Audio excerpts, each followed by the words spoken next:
Good evening. Welcome to another episode of Blood, Sweat, and Tears presented by the Fantasyholics Podcast Network. With us, as always, is Brian Bruner, Castle Black, wide receiver one room, Zach Brom, and Mr. Oviedo. Week 4 saw Carson Wentz, Kenneth Gainwell, Justice Hill, Marvin Mims, and Darren Waller finish top 10 at their position. Guys, how do you even set a lineup when that happened? Like, you can't even guess. Like, that is like more random than dart throw. Super random stuff, just like fantasy football always does to us.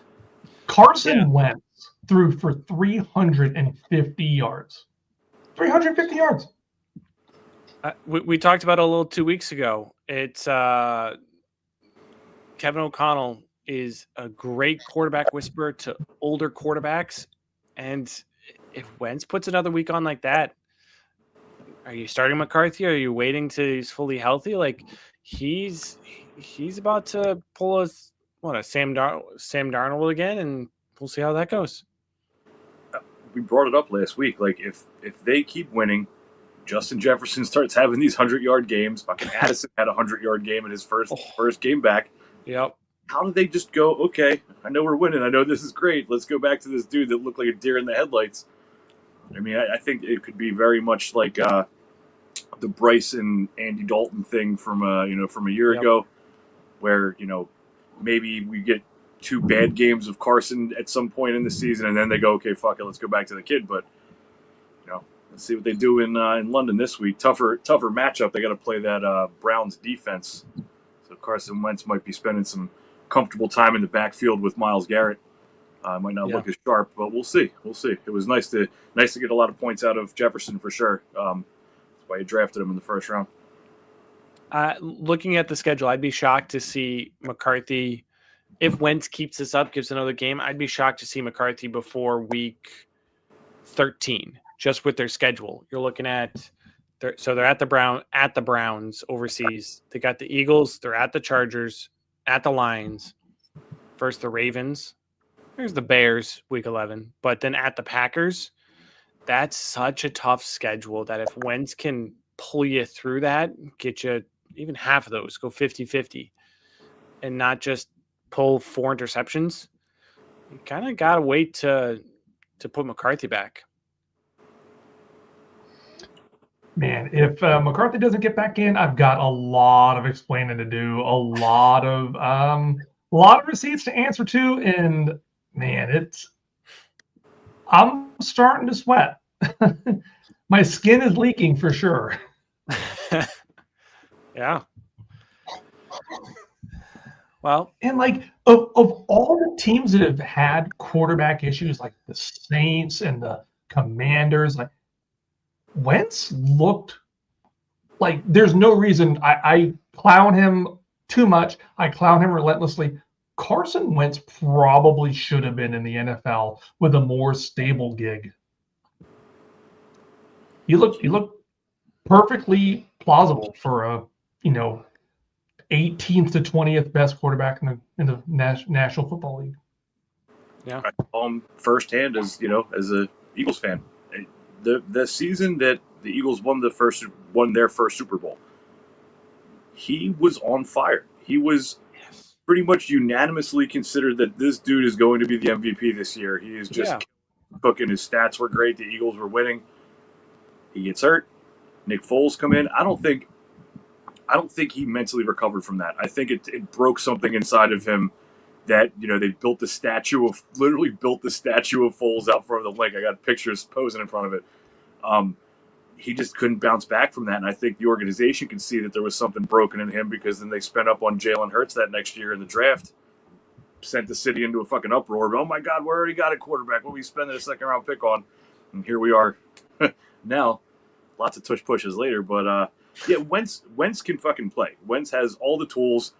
I think he is one of those dudes now that he's a veteran, kind of like Baker and Geno later in their career potentially could end up happening for him. Like, he's got the talent. He's got starts under his belt.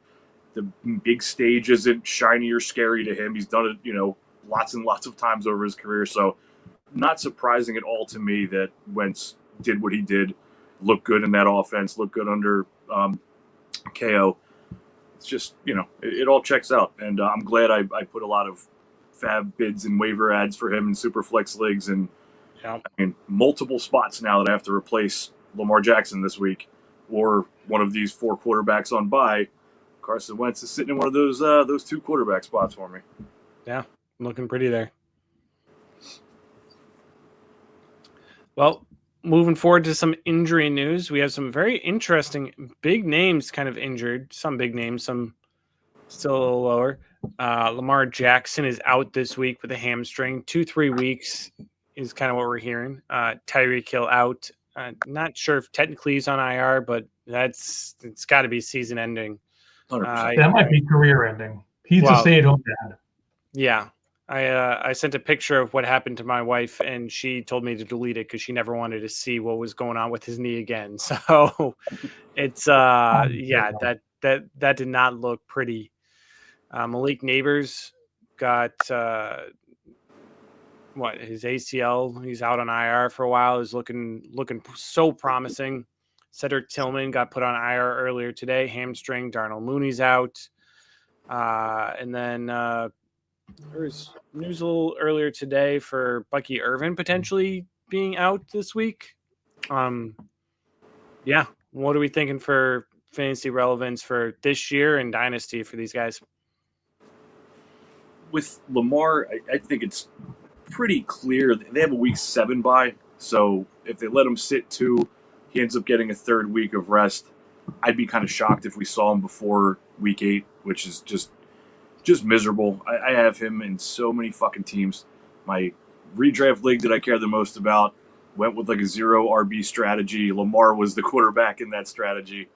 Yeah. So just devastating for me. Many of my dynasty contending rosters have him as one of the, the main quarterback, one of the 2 starting quarterbacks. So this is, a nightmare situation. But the good news is, I think in most we're looking at, 2 actual games missed and his bye week, which was, you weren't getting out of him anyway. So you can survive 2 weeks, even if you take 2 losses here, he's back week 8. You can start climbing back into the playoff mix. So not fucking terrible there, but not ideal.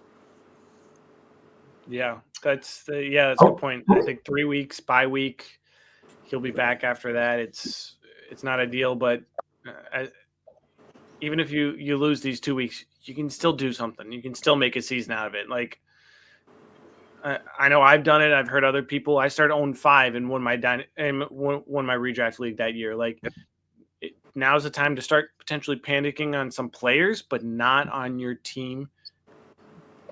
Put in some waiver wires tonight to get that extra quarterback just in case, but now is not a time to panic with Lamar going out. Are we sure he just doesn't have to go to the bathroom? Because he's done that before. He was like,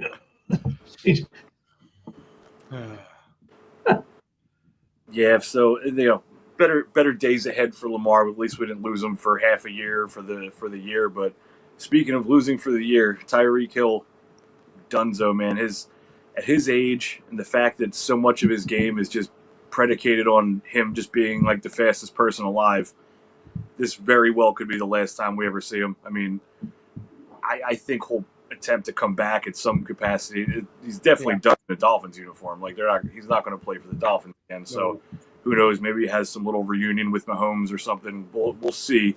But I heard a news blip today that this injury is bad enough that he probably doesn't even play in, a good chunk of next season. Even he would come back to maybe help a team with a playoff push or something like that. So RIP to the Cheetah. One of the better fantasy wide receivers of my era. I mean, he was actually turning it on. I don't have his stats in front of me, but he had like 6 for 60 right before he got hurt there. I think he'd been double digits both the games prior to that. He was helping teams. I mean, he was on a lot of my teams that were like RB, leagues that had RB bonuses and stuff like that, where running back was more important. Tyreek was in a ton of those wide receiver rooms for me because of how late you could get him. So that's definitely. I mean, I don't know how many. I was going through all my early, waiver checking and like resetting my lineups for next week and getting the Thursday guys out of the flexes and all that good shit a lot of the day today. And man, I had to put Tyreek on a lot of fucking IRs, man. It sucks. I didn't really realize how many shares I had of him. Yeah, he's as soon as I saw the injury, it reminded me of Tank Dell last year. Like Gruesome. He's gruesome injury, terrible, out for over a year. Like you're not even in the off season, months before the off season, Tank Dell he's going to be out the entire year, and he got injured last year. Like it's very reminiscent of that. That maybe he's back for a playoff push next year, maybe. But you're right. He's someone that did everything based upon speed, and you're not keeping that speed at his age with that kind of injury. So it's going to take a very creative team to do something with him post injury. And granted, I think Andy Reid would be perfect for that. I'd love and hate to see him reunite with the Chiefs to see what Andy Reid could do with him post injury. But he's someone where I think less than 20 minutes after the injury, I saw a trade come through of Tyreek Hill for 2 fab in a dynasty league. And I laughed it off, but I'm like, okay, I can't, like, in a dynasty league, you're getting something for him at least. I mean, so it's $2. I need about $3.50. Yeah. Do one last quick thing on Lamar before we go down to neighbors here. In your dynasty leagues that, every league, obviously someone has Lamar. If the person that has Lamar is like 4-0 and a true stone cold contender, and now they're in a total jam at quarterback, send them a lesser quarterback, 1-for-1 for Lamar. Even throw in like an extra little piece that you don't need, especially if you're not, necessarily contending. If you could flip Bo Nix or Herbert or like somebody that's good but a clear tier down from Lamar, you may have a very panicked owner that thinks Lamar is going to be out for longer or just can't fathom not having him for 3 weeks, and they just pull the trigger, and now you have Lamar. I've seen crazier shit, so give it a shot. That's a great point. A lot of people see 2-3 games and think, oh, it's going to be 4 or 5 based upon the injury, and they sell low. Yeah, that's a great point for Lamar. If someone's going to sell low, even a contender that's 2-2 or 1-3, like, I don't have my net 26 first. I need a QB. They're going to be desperate. They might sell Lamar. Like, it never hurts to ask. Right. Well, unless you really send a very insulting offer, it never hurts to ask. Yeah, don't be that guy. Don't be sending the bullshit offers. Send something reasonable. But that's a good point too, Zach. I think the 4-0 people might be less prone to dealing. The guys that are built to contend, but they're 2-2 or 3-1. They might even be more happy to see Nix or Herbert or said player Mahomes maybe even like in the inbox and fuck it, let's get a starting stud back in my quarterback spot, and boom, you've got Lamar, who I still think is like the best fantasy quarterback out there. He's just game changer. He was quarterback 1 right up until he had this injury this week. Yeah, he was tearing it up again. So on to Malik Neighbors, man. Devastating. Just when he got his new young quarterback in there, they get a little bit of a vibe going, and you lose them on the old non-contact. Pretty much knew right away. Carded them off. Turf Monster got him again. MetLife, Met Death Stadium, man. Ugh. Yeah, save a little money on the turf, but you're losing money, losing games with Neighbors going out. Like he was probably in the top 5 of most people's dynasty wide receivers, if not top 3.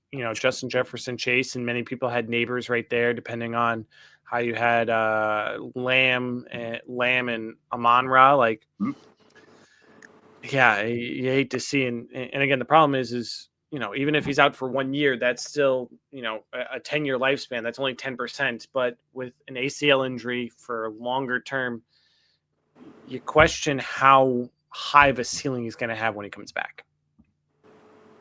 Yeah, I mean, he's young enough that I think he could certainly make a full recovery and still be the same Malik Neighbors, after all said and done. the repercussions of it. I mean, for redraft, at the end of the day, you're just fucked. I mean, that was your first round pick probably. Like you're not. Yep. Maybe you could pick up Darius Slayton on the wire. Maybe you're in a league, one of the 40 or so percent of leagues where Wandale's still floating around out there. But I mean, yeah, it just blows for redraft when you lose one of your top players, man. Of course you can get lucky. You could find somebody on waivers. You could have drafted Quentin Johnson or Javonte Williams or one of these like surprise boom top 10 at their position players and survive. But it's just rough, man. So RIP to everybody that drafted Neighbors in redraft. It just sucks. It's the worst way to go out. Especially only a few weeks into the season. Stay strong, stay grinding, hit those waiver wires. But it's a tough pill to swallow. In dynasty leagues, a lot of interest in that. Where like, if every single one of my teams that is not in contention or built to contend this year, I am sending a very fair package of healthy players and or picks or whatever, to get it done, to at least get a conversation started with the Neighbors manager, because they were probably built to contend. They're probably looking at it like, damn it, season's in the toilet. If you throw them something reasonable and a healthy, good wide receiver that's performing, and and a running back that you don't need since you're not even trying to contend yourself, get out there and make some offers for Neighbors, because as someone who plays in a bazillion dynasty leagues, man, the contending teams I have him on, if I get an inbox offer that's reasonable with a healthy receiver to replace him, I'm almost 100% of the time going to do it. I'm not just going to throw away my season over one wide receiver getting hurt. So be aggressive, make some offers. Don't lowball. Don't be like, oh, here's I don't know, Keenan Allen or something ridiculous, unfair like that. But throw him something fair, because I fully believe Malik Neighbors will still be a top 3 to 5 wide receiver for years to come after this. Yeah, especially if your league is max PF based. Malik Neighbors is a perfect person to go off after if you're not fully contending this year, because you can get someone that is going to be on your IR. He's not going to give you those points. You're trading away, even if it's Keenan Allen, you throw 2 firsts and Keenan Allen to a contender. That's a fair offer. That's going to be hard for either to give up or something very similar to that. And you're getting those points off of your roster for a better pick too. Don't forget about that. Don't just say the trade's even. Recognize if you're getting points off your team, that is a value that you're gaining in that trade too. And remember that for the sake of finding a fair offer. But yeah, I've had a couple Neighbors shares, which is definitely hurting me now. And I'd consider something like that. If on my teams, if I'm 2-2 and contending, if I'm 4-0, I might wait a little and see, but it's worth a shot.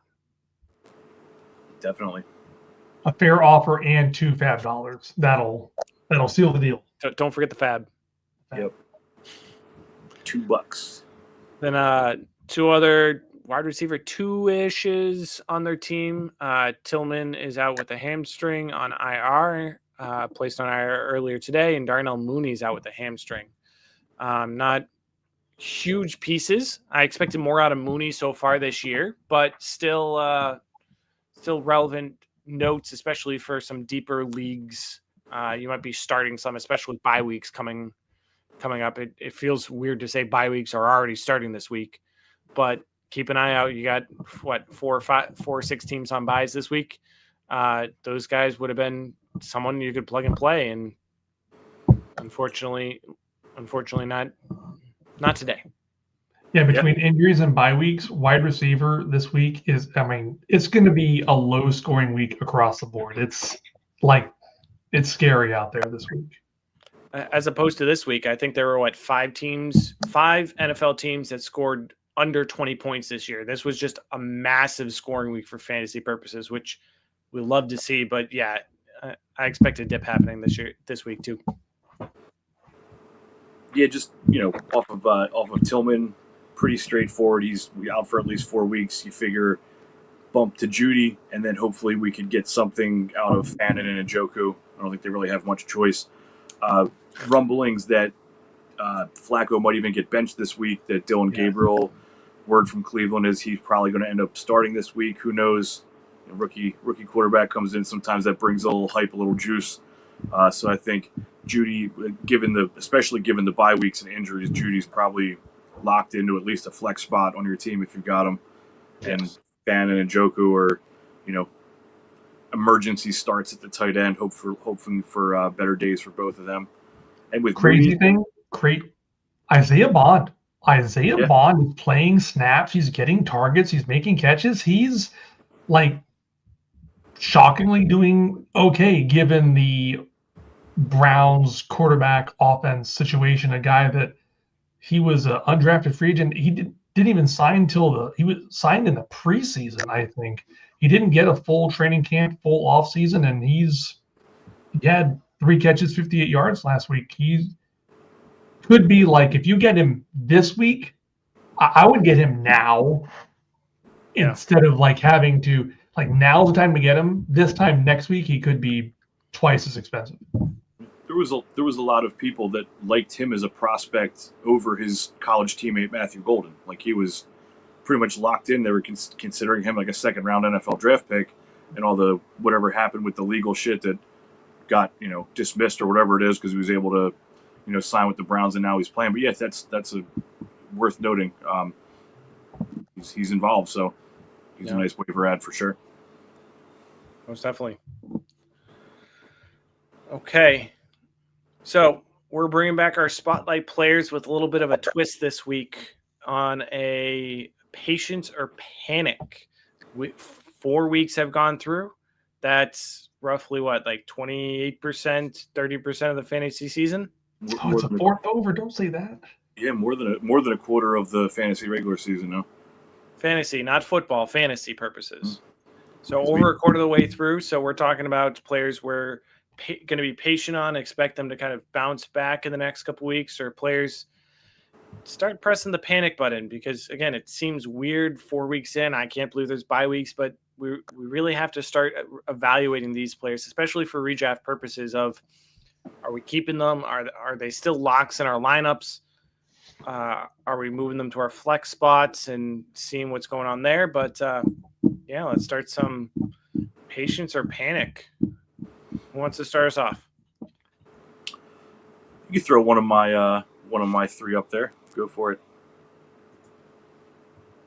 This guy, Brian Thomas Jr., one of the hot button topics of the fantasy season so far. If you go back some weeks to our episode about guys that were higher or lower on the consensus, I was lower on BTJ. People definitely rolled their eyes at that because, prior to week 1, BTJ coming off of the phenomenal rookie season, got the new offensive system coming in, Liam Cohn, blah, blah, blah. I just said I didn't think it was going to be anything this bad. I just said I was lower on him than, wide receiver. He was going, wide receiver 6 or so in startups, wide receiver 7, somewhere in that ballpark. So, yeah, did not see this ridiculous fall from grace coming, but his first 4 games, his point totals in just a regular, normal PPR league, he had 9, 9, 7, and he had his best game this past week at 10.5 fantasy points. Settling in at the wide receiver 43 overall on the season.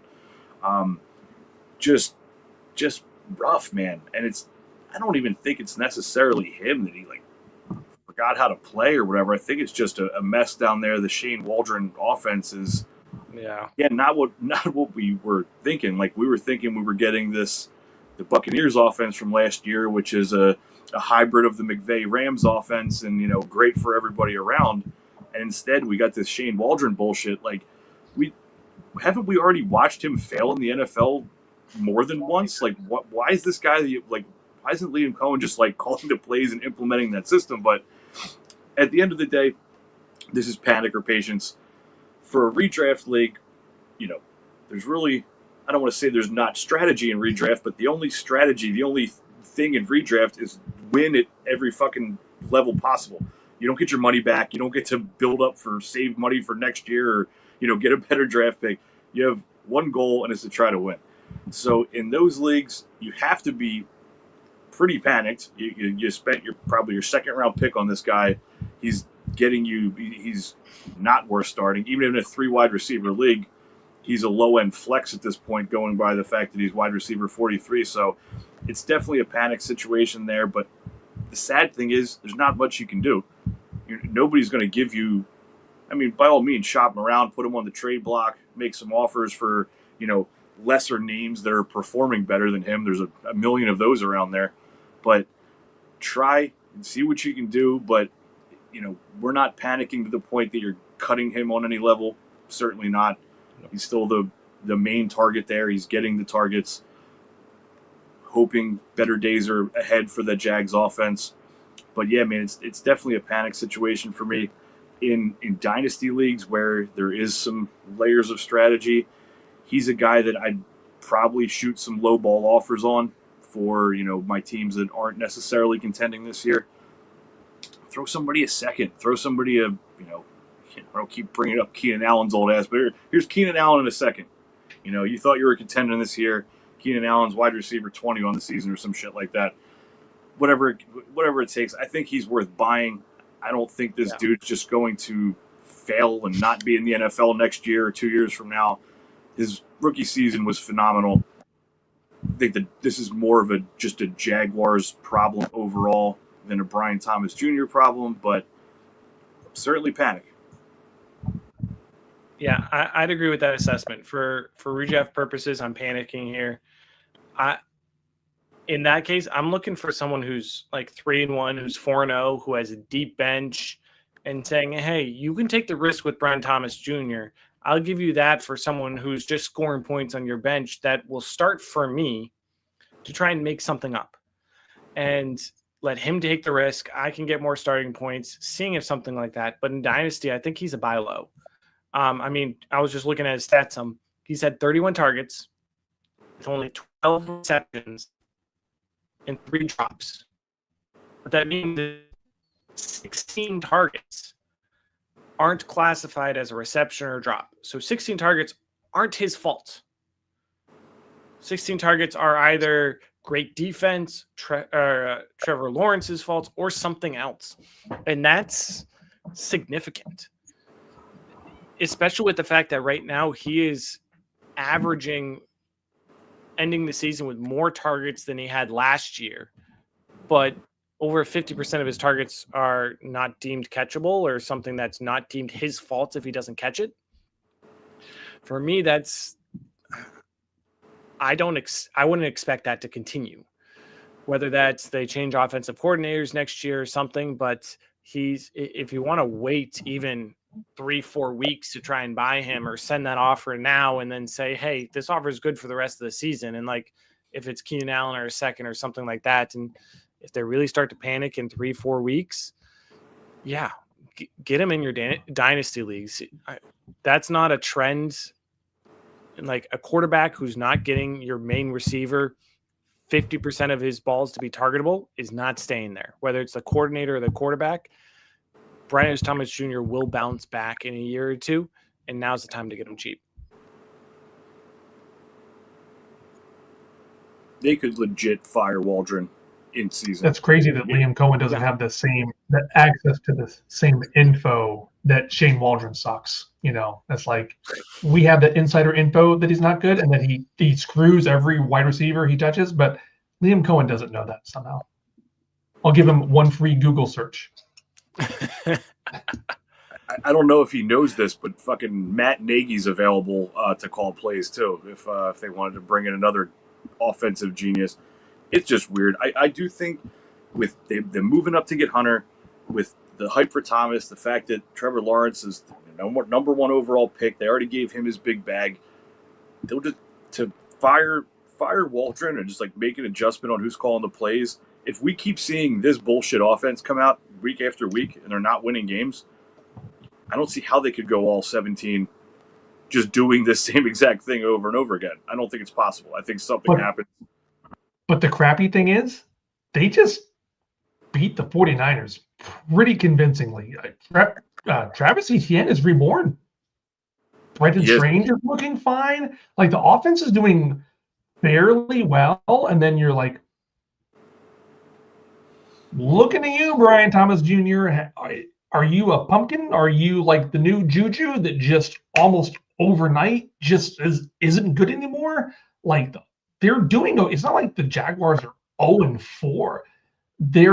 It's going to be like an offense that wins games, and it sucks for fantasy football, and Waldron will get to keep calling plays, and it's great for the Jaguars and crap for fantasy football. Yep, not great, man. Just a sad one to talk about. Yep. Yeah. I'll keep the train going because one of my next ones is the yin to his yang. Is I want to talk a little bit about Travis Hunter then in this panic or patience. And I think it's very similar to Brian Thomas Jr. for very similar reasons. And so I don't want to spend too much time on it, where I think he's a panic in redraft. If you drafted him thinking he's going to do great things in PPR leagues, like unless it's an IDP league, it's panic for redraft right now. But I think he's a good, I don't want to say buy low, because I'm sure some people spent up to the 103 in dynasty leagues to get Travis Hunter. Even in non-IDP leagues where you're not getting any defensive scoring, they still spent a 103, 104. You might be able to get him cheaper, but he's someone that is to be patient still for dynasty purposes. In the extent of he is still the Jaguars are still figuring out how to use him. He's still trying to figure out how to play both sides of the field. Plus, as we've talked about, their passing coordinator, their offensive coordinator just shouldn't be there. I think he's the passing coach, not the offensive coordinator, but either or. Offensive uncoordinator. Yes. We need to be patient on it. Takes some of these wide receivers a couple years. Like when we're talking about my wide receiver model, it's the first year, it predicts the first year or two, but then after year 3, it's the same thing as draft capital. It can be thrown out the window because the development happens. Whereas I was saying with my wide receiver model, Travis Hunter's going to do well, but he's going to be PPR leagues only, and it's going to take him some time. And that's what we're seeing. We really need to make sure to still give him that time. I mean, I don't know how accurate this is, but in my dynasty sleeper, I'm looking, and he started in 100. It says he started in 100% of leagues, which doesn't make sense to me. How he's doing that? Because I know it's not 100% of IDP leagues because it's not an IDP league, but in either extent, he's not someone I can trust to start this year. But if someone's trying to sell him low, if someone's panicking already, it's the same thing as Brian Thomas Jr. I'm buying low on him right now. If I can, if it's an early second, I think he's going to be a good sit in your flex spot player, consistency once he really gets going. And I'm setting an early second for that easily. And if you can get that for him, panic in your redraft, but try and buy low in your dynasty. Yeah, I mean, he's almost in redraft. He's almost a cut. I mean, he's very serious cut candidate. I mean, I don't know how long it takes him to get it together. Fully agree that he's worth trying to buy in dynasty. So similar to Thomas, definitely panicking like crazy in redraft, but he's a buy low candidate in dynasty. I think that they will figure it out. They will right the ship down there to some capacity and get him more involved. They spent basically this year and next year's draft capital to get him. So they're going to keep trying to figure it out. They're going to keep trying to use him. He's getting quite a few targets. So the targets aren't even really necessarily a problem. It's just the usage and whatever the hell they're doing with their passing game in general. We're so spoiled by the Jamar Chase, Justin Jefferson, CeeDee Lamb, Amon-Ra's of the world. And when a player isn't good immediately, I panic. And I'm like, oh, maybe he didn't suck after all, because the college game is just so advanced.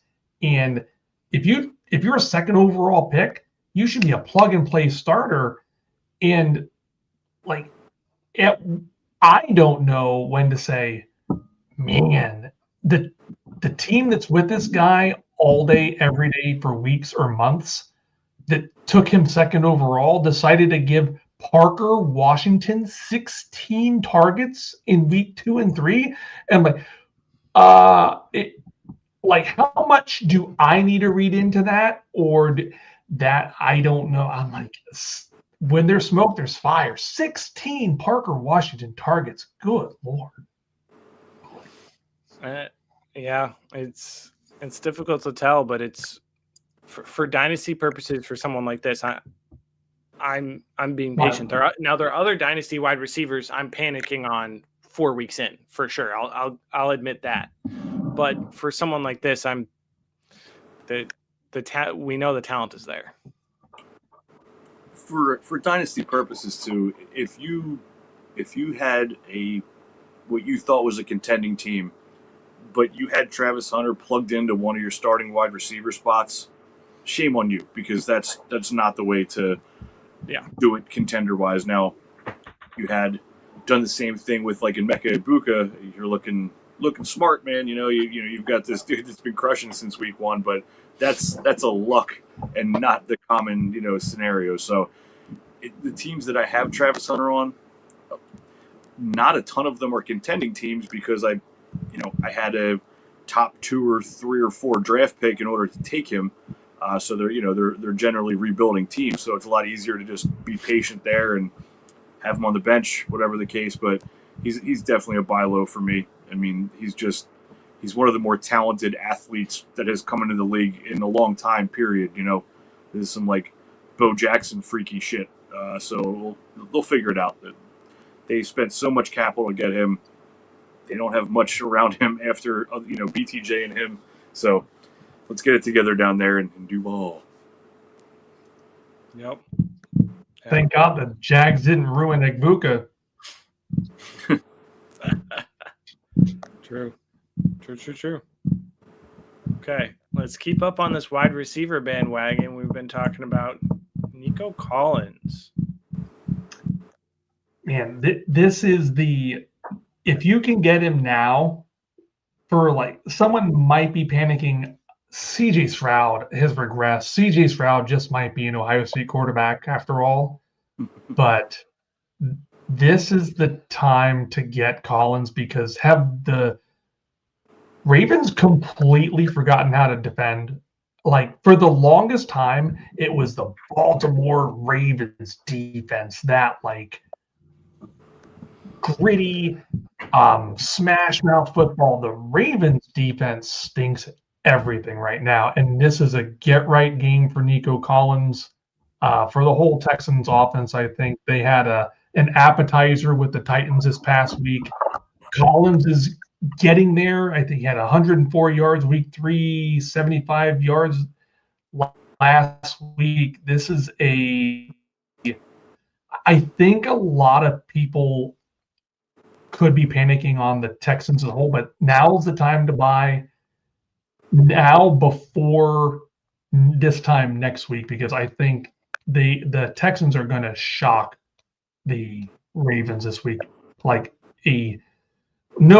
they have no Lamar Jackson, the Ravens might already be packing it in, and this could be a statement game for Collins and the Texans. Yeah, I was just looking it up on the fantasy worksheet on the Fantasy Holics page. Again, a great way to look at matchups, see how many points and rankings for your teams. The Ravens have given up the 5th most fantasy points to wide receivers. This might be a great kind of comeback game. Actually, they've given up the 3rd most to quarterbacks, 1st to running backs, and 5th to wide receivers. That this might be a great bounce back game for the Texans as a whole to gain some momentum. And if you can get Nico Collins a little earlier, be a little patient, get him now, go for it. Yeah, Nico's near and dear to my heart this year. He's one of my 2 main receivers in my main big money redraft league. So just had to check his game log. Week 1 was brutal. He had 5 points week 1, so that was not what you wanted from somebody who took it like the 1-2 turn area. But since then, he's had 14, 22, and 12 points the last 3 weeks. He's looked solid. I mean, he's basically the only guy that you were comfortable rolling out every week from that offense. Yep. I do believe that the Woody Marks explosion from this past week is only going to help. It gives them a little bit of dimension. I can't imagine any defensive coordinator that was going up against the Texans for the first 4 games did anything but like, okay, see that giant stud wide receiver they have there? Let's put 3 bodies on him and shut him down and make them beat us with Dalton Schultz and Nick Chubb. So now that Marks has some juice to the running game, open it up a little bit for him. So yeah, 1,000% patience on Nico. If somebody's a little worried, that he only had 12 points last week, fucking buy him up, in my opinion. Yep. I like it. I think I've got Collins at wide receiver 3 this week. The Ravens are bottom 3 in almost any stat you can. Pass attempts, yards allowed, touchdowns allowed, passing yards a game. They are putrid. I don't know how,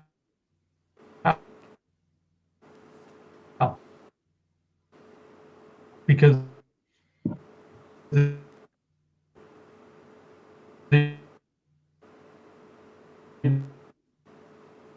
got some talented players. It's just. I think the Florida internet not claimed Patrick. I was wondering if that was me because my internet's having a little funky problems, but yeah. Speaking of Florida, we have a first question.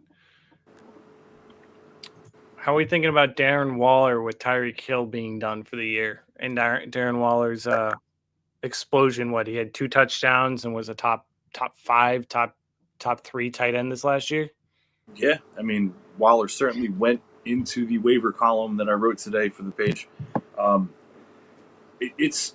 He was going to get added. He was going to be a big waiver ad, regardless if Hill got hurt or not.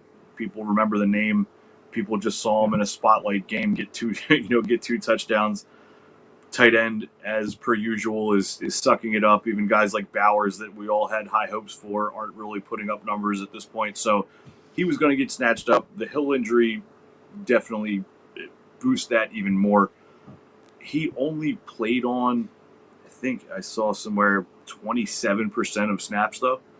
Oh. And he only had, he had 4 targets, 3 catches, 20-something yards, and, or however many yards, and 2 of them were touchdowns. So I don't think we get that every week, but I'm pretty sure the Dolphins have no choice but to integrate him into a bigger role. I mean, it's going to be Waddle, Malik Washington, Achane obviously is a big part of the passing game, and Waller. So, yeah, I mean, he's 1,000% worth adding overnight tonight on waivers and seeing what happens. Not expecting the 2 touchdowns. I'd assume his snap percentage will ramp up as well. This is his first game, literally his first game in a year and a half or however long it's been since he's actually played an NFL game. Yeah, it's been a while. Yeah, and you're right. 28. What percentage of snaps he actually played on here? 28%. I just looked it up. Yeah, there you go. 20%. Yeah, 27 yards. 2 touchdowns. For him being out for the first 3 games, I think that'll slowly come up. With Hill being out, Waller will slowly get in the game plan more and more and more. Assuming he stays healthy, I think Waller definitely becomes a good streamable tight end. That's a big ask.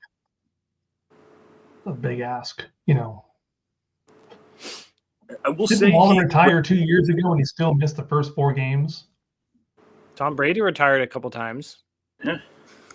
He on the couple plays that he made, I will say he looked pretty spry. He was moving around well. He made an athletic move to get the catch. He got himself open. So we shall see. But obviously he's going to be added in basically every league overnight tonight. So we'll see what happens.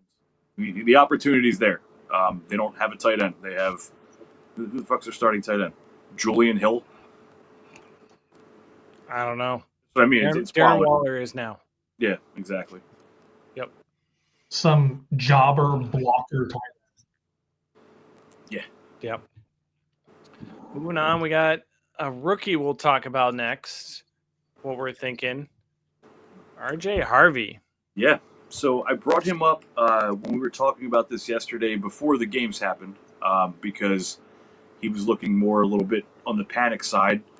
You know, we were talking and said he could end up having a good Monday Night Football game, which he actually did. So Harvey, so far this year, he started out with an 8-point game. Then he had 3 points, and then he had 4 points, and then he ended up with just shy of 20 last night. It was seemingly a bit of mop-up duty. J.K. Dobbins looked fantastic. I got to watch, almost the whole game last night. I worked a little bit later, but I got to see almost all of that game because it was the second one that kicked off. Dobbins was just running great, making cuts, running through people. They were just funneling the offense through him almost, and they got way ahead. The Cincinnati Bengals are a fucking junior varsity high school team at this point. And they had a nice enough lead that they said, let's see what we got in our shiny new rookie toy. And he did great. He got a lot of touches, did well with them, got in the end zone, ended up getting you 20 points. So I was already going to preach patience on this regardless what happened last night. Even if he had another 3-point game, I'd still be saying there's no panic in me for this for a few reasons. Sean Payton seems like the type of guy that, he's an old school guy. You got to earn it. You got to put in the reps. You got to show me your pass pro and all that. And J.K. Dobbins has looked very good, but he's never strung together a full season ever, not once in his NFL career. So the moment that Dobbins misses any time, Harvey would have been immediately in a spotlight role. I feel like moving forward from this game on, we're going to see a more even split, and they're probably both startable, but I think it'll continue to just get more and more towards Harvey, and I'd be shocked if Dobbins lasts the year. The last thing I want to point out, so he only played 41% of the snaps last night, and I think that was mainly because of the game script. I think if it was closer, it wouldn't have been 41%. I don't think he gets nearly as many touches. As of right now, though, Dobbins looks very good, and I think we'll continue to hang on to it, but full patience for me with Harvey. Last night may have closed the cheap dynasty buy window as well. I don't think anybody that spent up on Harvey in the draft is trying to sell him after, finally seeing something out of him last night, but 100% patience on any format for me for Harvey. I think he's going to end up being potentially even a league winner. Yeah, I definitely agree with that. I think the one thing I will add on to that for the sake of pro Harvey is Dobbins has yet to play a full season in his career. I think he has missed more games than he has played in his career. Yep. So I hate injuries. Absolutely hate it. I hate banking on them. I hate saying anything in regards to that, but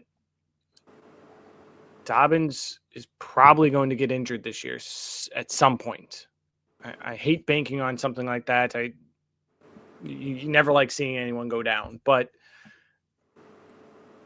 assuming that's going to be the case, as soon as that happens, Harvey, as you mentioned, may become a league winner. All of a sudden, that 40% of snaps becomes 75, 80%. And he's going to get that volume, and he looks good with it. He's slowly getting there. In all formats, redraft, dynasty, be patient on Harvey, wait on him. I almost dropped him a couple times in my redraft league, and I'm like, I can't do it just yet. And he's got some potential for sure. But one of the most important, maybe the most important thing in fantasy football for running backs is volume, and the second most has to be targets. Dobbins really hasn't had either ever. He was splitting time with Gus Edwards on the Ravens. Dobbins doesn't have.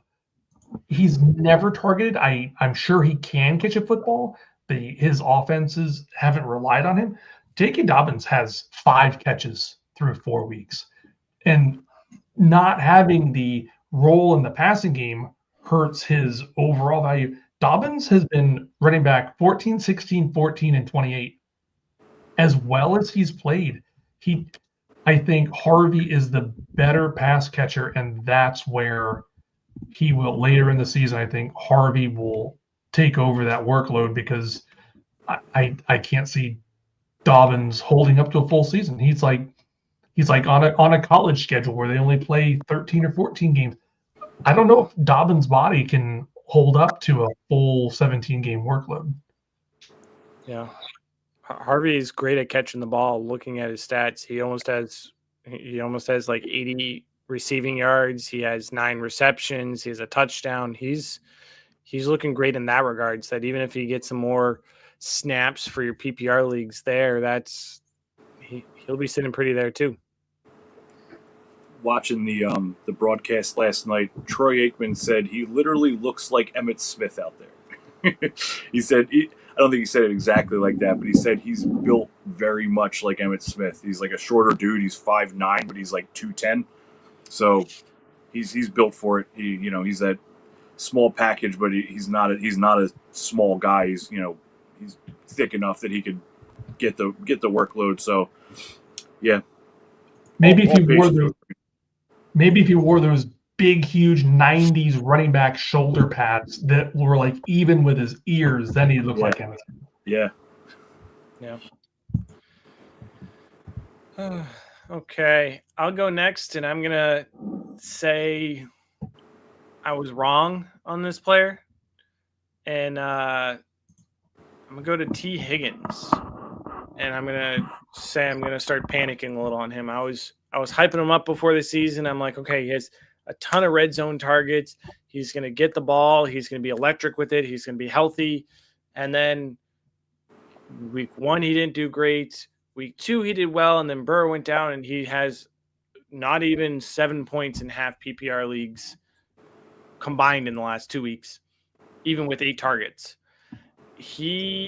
Browning is not looking as good. Granted, it has been some tougher defenses at Minnesota, at Denver, but I mean, if you're looking at the games, you got Detroit next, you're at Green Bay, Pittsburgh always has a good defense. You're looking at, one of my main reasons of T. Higgins is in the playoffs, he's going to do great. Week 13, you're at Baltimore. 14, you're at Buffalo. 15, you're against Baltimore again. It's looking very dicey for T. Higgins. That despite me saying he's going to do great this year, I'm all on it. I'm getting off him this year already. If Burrow is here, it'd be a different story, but Burrow's not going to be back until maybe the playoffs for fantasy purposes. I'm panicking on my take on getting T. Higgins, and I can't. Yeah, I'm saying already. Week 4, I was wrong on T. Higgins. Well, I don't think you weren't counting on it being Jake Browning. I mean, I don't think we'd be having this discussion at all if we were still looking at Joe Burrow commanding the running the offense there. So at the end of the day, yeah, man, it's definitely panic. It's been brutal. I think their schedule does get a little bit better. I'd assume Browning settles in a little bit more as the season progresses. We've seen it from Browning in extended runs before where he does move this offense up and down and get yards and touchdowns for these players. So he's been so bad that I believe you could buy ridiculously low at this point. Yeah. Another great scenario for dynasty leagues. If you're not contending, my God, send some offers to the T. Higgins manager. He's probably they probably had him locked in as their wide receiver 2 or 3 on this team that they wanted to contend with, and he's getting them 2 and 3 points and 4 points a week so far. So throw some offers. I don't think it's a problem. T. Higgins got the bag. He's very good. He was a league winner last year. Man, he went on a fucking torch flamethrower run at the end of the year last year. I had him on multiple title teams. So clearly panic for redraft, but you're not going to get much for him in a redraft league. No one's going to offer you something sexy and fun for T. Higgins right now. So he may even just be a hold in redraft. Just move him to the bench until we see a little bit better out of Browning, and hopefully that Bengals offense can figure something out and get moving. Man, they fucked me so bad on a parlay last night. Listen, I gotta pull up the picture of it just to tell you guys. It was like a 5-leg parlay. I had like $23 and some change in my DraftKings account. So I was like, all right, I'm gonna do something for $8.76 just to leave me 15 in the account, right? So I set up a 5-leg. Listen to this fucking, oh my god. So first leg, Cortland Sutton for 40 yards. Boom, got it. Easy. Next leg, Troy Franklin for 50 yards. Boom, got it. Wow. RJ Harvey for 15 yards receiving. Just got it. Got me 15 on the dot, actually. So, boom, got it. On the next, J.K. Dobbins, 70 combined rushing and receiving yards. Boom, he got it 101 just on the ground alone. I'm sitting pretty. My fucking easy leg, Jamar Chase for 50 yards. I would have won $122 on $8, and Jamar Chase couldn't get me fucking 50 yards. Nope. I'll never forget that. I'll remember this on my deathbed. Yeah. I remember that fucking week that Jamar Chase got 23. He had 23 fucking yards. You had 0. Jamar Chase had 23. Yeah, right. Yeah. Unfucking real. No. So anyway, sorry to take the spotlight off of Higgins, but the Bengals are just a nightmare disaster scenario until further notice. Like, I don't know if you can actually bench Jamar Chase, but I'm absolutely comfortable benching T. Higgins for waiver wire fodder. 100%. Guys that you have on your bench. No, Higgins is a buy. He might even be dropped the way that we're talking about him. But remember, the Ravens don't play defense anymore. The Ravens suck at defense. Here's the Bengals stretch to end the season. Baltimore, Buffalo, Baltimore, Miami Dolphins. Their stats look good. The Dolphins have allowed the highest completion percentage to passers all year, 77.6%. That's almost 10% higher than sixth place. The Bengals playoff schedule is chef's kiss. If you can get someone super low, and if you're going to roll the dice on your playoff fate, they could be an awesome flex. I don't think Burrow's coming back this year, but no, probably not. They're going to be fucking 0. They're going to be 0-13 or 0-14 at the point that he's able to come back. Why would he come back in for that? Yeah, not at all. But I agree. On the surface, the passing defenses are awful, and if they don't figure it out, then never figure it out. He's been so horrific that I agree. He's a buy. If you could just give a player that's on your bench now, a guy that you're just not starting, just one of your lower bench players that has some value, that is scoring some level of points, if you can turn that into T. Higgins, and now you just have T. Higgins sitting on your bench quietly until they pick it up, do it. But definitely panic, man. You can't start him. Do not start T. Higgins until further notice. Yeah, if you're saying don't start T. Higgins till the playoffs when they're playing some great or some terrible pass defenses, that's a panic for him for now. Kevin mentioned T. Higgins lost he lost the championship because of T. Higgins for 150-ish yards, 3 touchdowns, 40 points. Like, he went off. We'll get to your other question, Kevin, because that's one of the other spotlight players we're going to have. We have one other question for trade purposes in Dynasty: Burrow for Mahomes and Kendre Miller. For me, if you are a contending team, if you're legit, you were pushed in, you've sold a first already, you have a very good team and you're just only soft at quarterback because of the Burrow injury, I will 1,000% take Patrick Mahomes for my injured Joe Burrow share. Yes. Yeah, I'd agree with that. Mahomes is starting to look better than he did the previous years for the sake of fantasy points wise. He hasn't looked amazing the last year or two, but if you really need a quarterback, super flex league, contending, it's very hard not to trade Burrow for Mahomes there, in my opinion too. Yeah. And Burrow already has an ACL tear, the wrist injury, the toe injury, the worst offensive line I've ever seen. The Bengals look like Bishop Sycamore right now. And, your body breaks down after enough injuries. Like, I guarantee you, Joe Burrow's knee hurts when it's about to rain. Yeah. Your body starts to give up. Like, I can't think off the top of my head how many Burrow shares I have in Dynasty. I love the talent, love the player, love the situation. I would be very willing to move off of my Burrow shares because it doesn't look great and it doesn't look like it's ever going to get any better. Yeah. And speaking of a player's body breaking down more from usage than injuries, what are we doing with Barkley so far this year?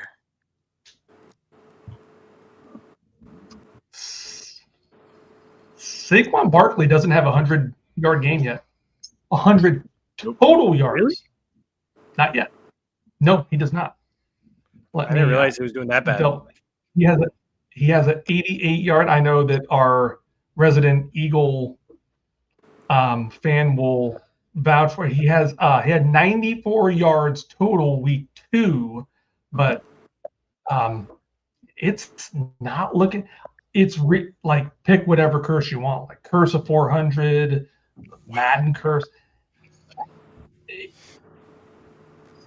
You can still get a king's ransom for Barkley right now in redraft and dynasty. I would like the Eagles just find a way to win. Blocked field goal touchdowns, tush push. They don't throw to AJ Brown. They don't throw to Slim. There's a little flick shovel pass to Dallas Goedert. Like they're like the Chiefs of the NFC. They just get it done. They just get it done, and they don't even need to run Barkley into the ground. I would be full on panic if I was a Barkley owner. Redraft. I'm sure there's people that are thinking that the right around the corner, he's just about to break out. Man, I don't know. He doesn't need to rush for 200 total yards a game. They're going to keep him fresh for the Super Bowl, which they'll probably be in. And if they keep Barkley fresh for the Super Bowl, they don't need to use him in the fantasy season. And it's not great for a player that was probably a first overall pick in 75% of leagues.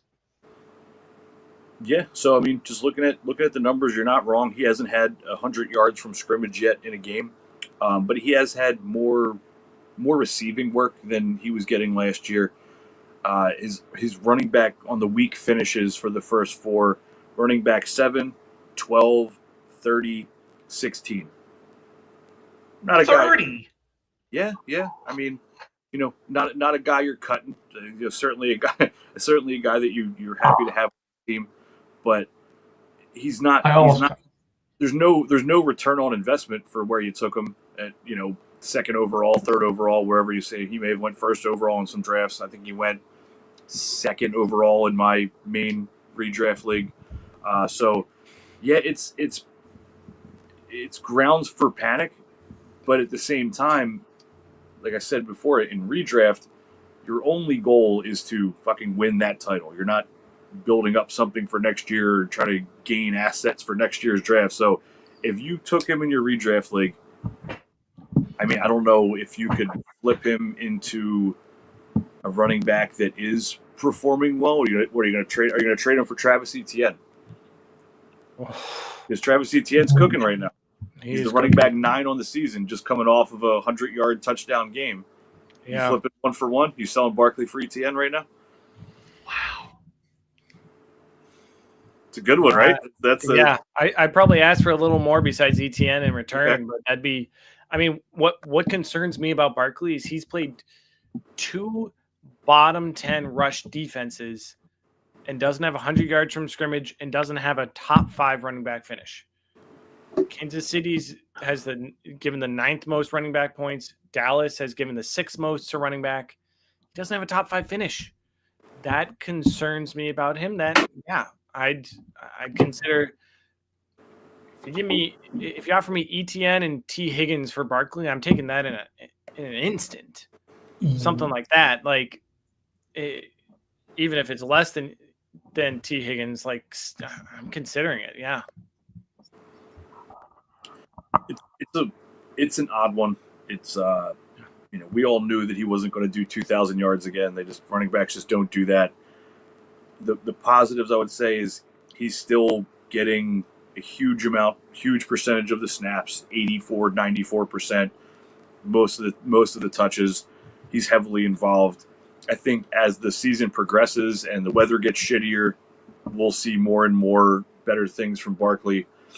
I feel like it's a little, certainly risky to say, all right, fuck it, let me get Travis Etienne and something else or whatever, or a similar deal to that. But I totally understand the panic and like we're not seeing the same shit. We're not seeing any of the same shit from the Eagles offense. It's the talk of Philly, man. You put on this local sports talk radio around here, people are losing their minds over being 4-0. They gotta fix it. They gotta fix it. What the fuck are you fixing if you're 4-0?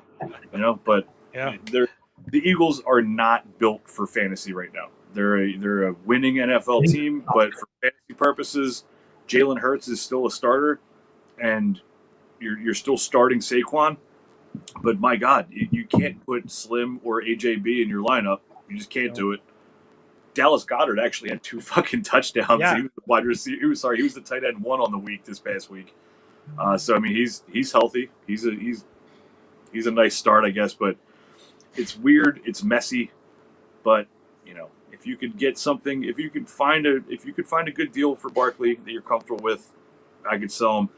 Me personally, on the contending teams, I only have him on contending teams in Dynasty. I'm just sitting on him. I'm not trying to. You're going to get low ball offers for him. I feel like if you try selling him, so he's a hold for me. But I definitely understand the panic. Yep. So we each got one more panic patience player. I think we can try and get through those a little quicker. We can get into our games for next week or last week games before getting preview. But next we got Calvin Ridley.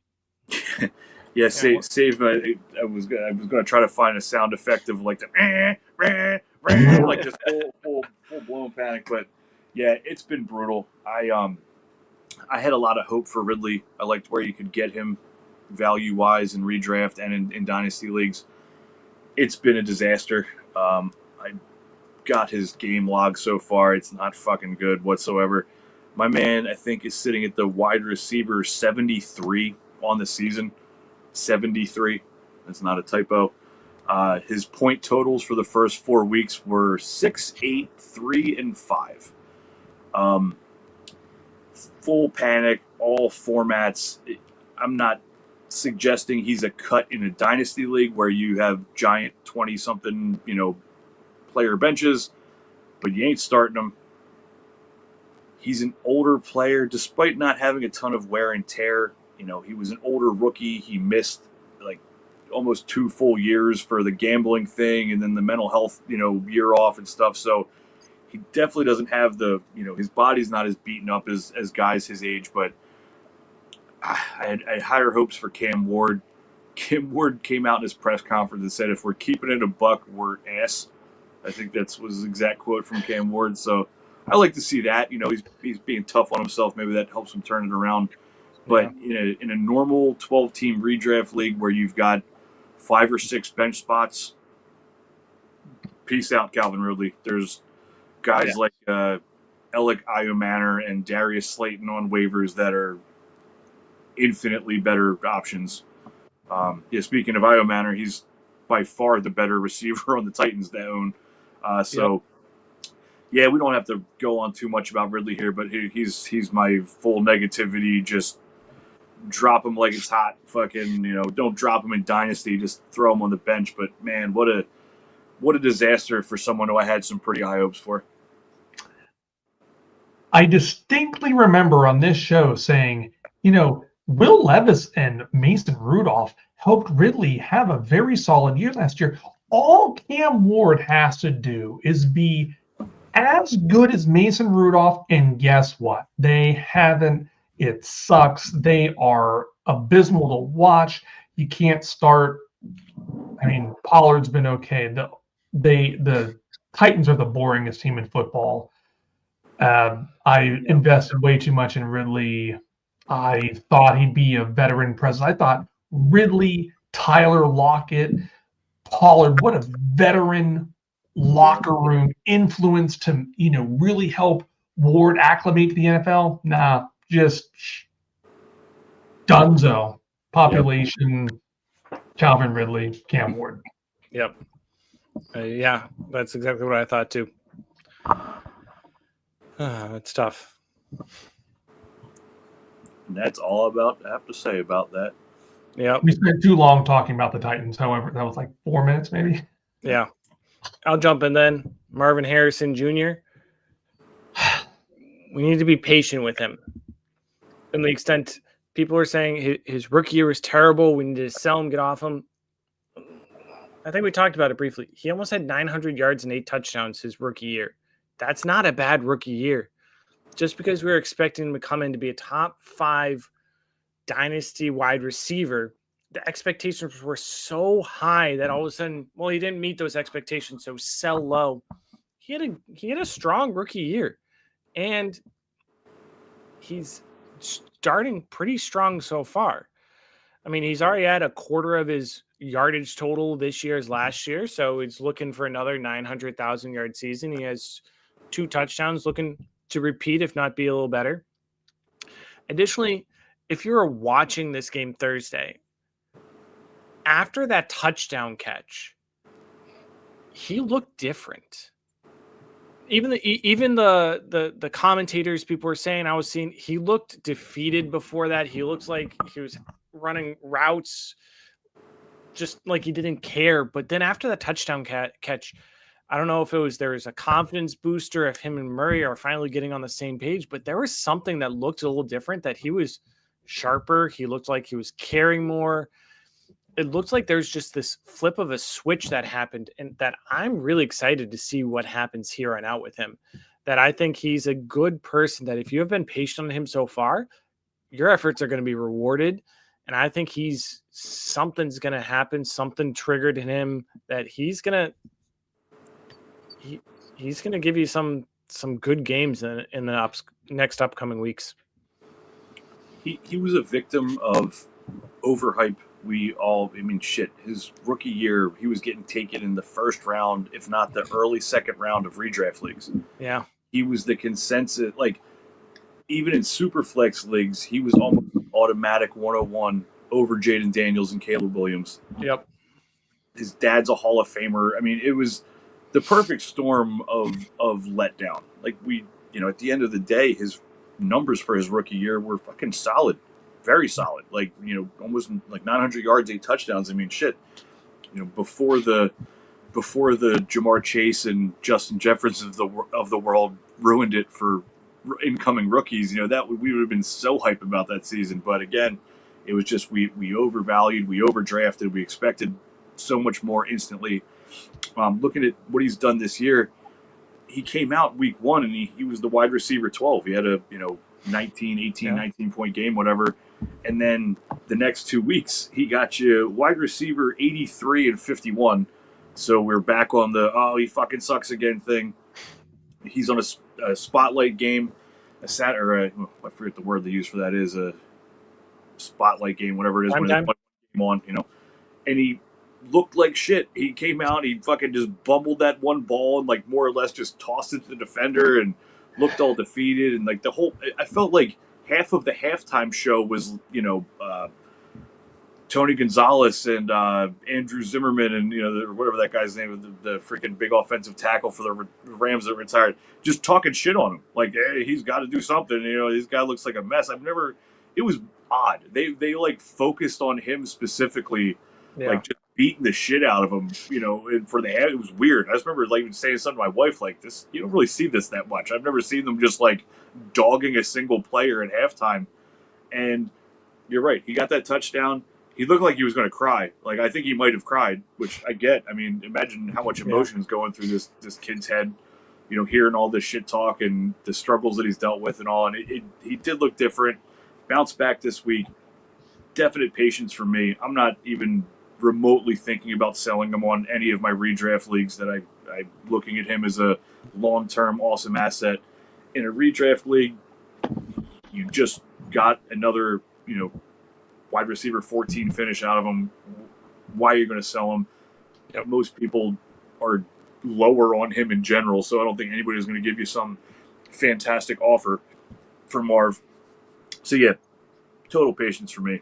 Hopefully that this Thursday night game was a come to Jesus moment for him, and he's just in the zone, locked in with Kyler, and they can turn him into the golden goose that we all assumed he was going to be.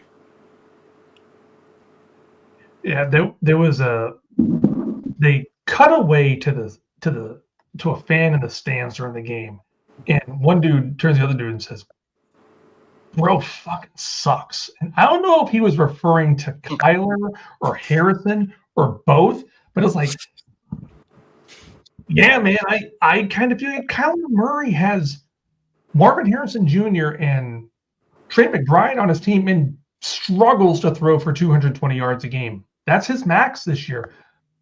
It's patience on Harrison. That monster game is coming. If you're thinking about buying him, like, well, maybe I'll wait another week. Maybe that might be this week versus Tennessee.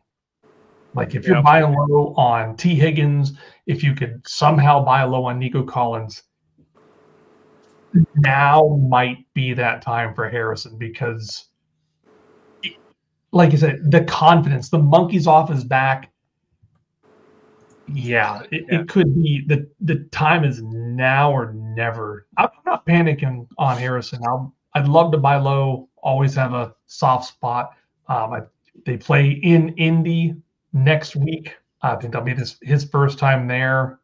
You got to feel the stars will align for a good Harrison game the next 2 weeks. I'm a lot of patience with Marv. Yeah, and the Titans have given up the 6th most points to wide receivers, so that's another good thing going in his favor. That this might be a great breakout week for him. It's keep an eye out on him. And then our last one. Another second-year player, Brock Bowers. Man, he hurt his knee, and he does not look the same. I think Brock Bowers flew too closely to the sun last year. He has no shake. He has no separation. He looks like however old Travis Kelce is right now. He just, while he still has some name value, am I overreacting? Yeah, probably. I don't like what I've seen from Bowers. He might not be the Brock Bowers you thought you were getting the rest of this year. I would sell if I got I don't know if anybody's given up. And I'm not a big trader, but I don't know what you could get for Bowers, a first and an established player. I watched the whole Commanders game, the whole Bears game. He's something's up. Something's not right. And I hope not. He's an awesome player, top 2 at his position, but something doesn't feel right. With how he was playing, it's hard to say he was at 100%. almost as if the Raiders were playing him before he was ready to come back, saying, hey, we need you. We need the weapons. Even after Trey Tucker went off, Myers isn't being used as much as he needed to. It's almost like we need you on the field, but they needed to wait another week or two. Like, you don't need to rush these young athletes back because you're going to injure them again. And you want Bowers for the next 10 years. You don't want him for the next 2 because you're going to rush him back and potentially get injured. That he needs to spend another week or 2 and then get back. But man, we've crapped on the tight end position so much. It's hard to have not said sell him high at the end of last year and get yourself a Hunter Henry and a couple picks. I sent an offer for Brock Bowers, a first and a second and a player, and I got laughed at because of that. I'm like, really? Like they're like, yeah, like they didn't even entertain it. I'm like, okay, like a lot of people still have Bowers very high up, but we'll see how he actually comes back fully healthy from this injury, because I don't think this is him fully healthy. He hurt his knee like week 2. If they could have put him on IR for 4 weeks, he could have sat 3, 4, 5, 6, 7. Rest him early. Why risk a young player like at all? You could rest him weeks 10 through 14. He hurt his knee at the end of the week 1 game because he was it was like there was skepticism if he was even going to play week 2. He didn't even practice that whole week 2 building up to week 2, and then he ended up playing. He had 100 yards. He had 100 yards week 1, in which he got hurt at the end of that game, and then since then it's been, we got here 5 for 38, 4 for 38, and 5 for 46. Tight end 14, 13, and 20, which, you drafted him in the 2nd round to be the tight end 1. It's rough. The Raiders look a little off. I mean, it's weird to say after they kicked ass. They lost the game. Genty had an amazing, NFL party. Yes. But let's remember, they played the Bears. The Bears defense is, we've been poking fun at the Ravens defense. The Bears defense and the Cowboys defense right now for fantasy, just roll out whoever the fuck you have on that team playing them. Free space. This week, it was the Ashton Genty coming out party. There wasn't much there for anybody else. Genty even caught 2 touchdowns. Yeah. On top of running for, however many 100 plus and a touchdown there. So there wasn't really much left on the plate for Bowers to do anything. I'm not panicked on Bowers so much. The tight end position is fucking nonsense. If you have one of them, Bowers is one of the ones to have. I think he'll get healthier. I think they'll get him more involved. If you could buy him dynasty-wise, that's the problem, is that people that have him in dynasties paid out the ass to get him and just came off of a massive season with him being, tight end 1. So they're probably not trying to sell. But, throw him a little shittier offer, see what he can do. But I think Bowers is generationally good. I don't think he was Laporta, who had this flash high touchdown rookie season and then kind of came back down to earth. I think Bowers is that good. I think he's one of him and McBride are like game-changing level good. I just think he's dealing with injury, and I think I think Geno Smith's a little not that good. Geno Smith just kind of looks like ass so far. So I think that's half of the problem. But I don't think Bowers is the problem. I think it's injury and Geno related, really. And that's a great point this last week about Genty too. Like it was the Genty show. The Bears defense is so bad they're going to lose the bye week this week. Like, but like there's nothing left for Bowers just because why try and do something different if Genty's just working this last game? That give Bowers a week or 2, heal a little more. When it's not something where you can just run with Genty, Bowers will bounce back a little. Yeah. Patrick, I don't even know if you have Genty in any redraft leagues, but if you have Genty in a redraft team, if you have Bowers on a redraft team, you take Tucker Kraft for him, one for one.